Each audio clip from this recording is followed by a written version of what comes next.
டெல்லி சட்டசபையை கலைத்து ஜனாதிபதி பிரணாப் முகர்ஜி உத்தரவிட்டுள்ளார். இதையடுத்து 3 தொகுதிகளுக்கு அறிவிக்கப்பட்ட இடைத்தேர்தல் அறிவிக்கையை தேர்தல் கமிஷன் ரத்து செய்துள்ளது.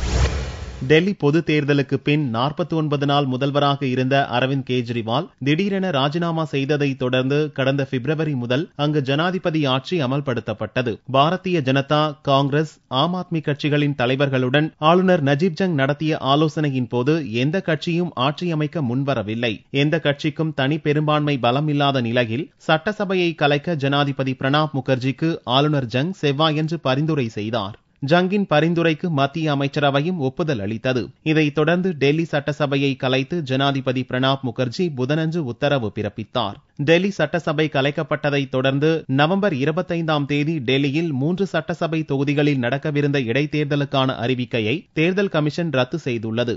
டெல்லியில் ஓராண்டு ஜனாதிபதி ஆட்சி பிப்ரவரி மாதத்தில் முடிவடைய உள்ள நிலையில் அதற்கு முன்பாக தேர்தல் நடத்தி முடிக்கப்படும் என்று எதிர்பார்க்கப்படுகிறது.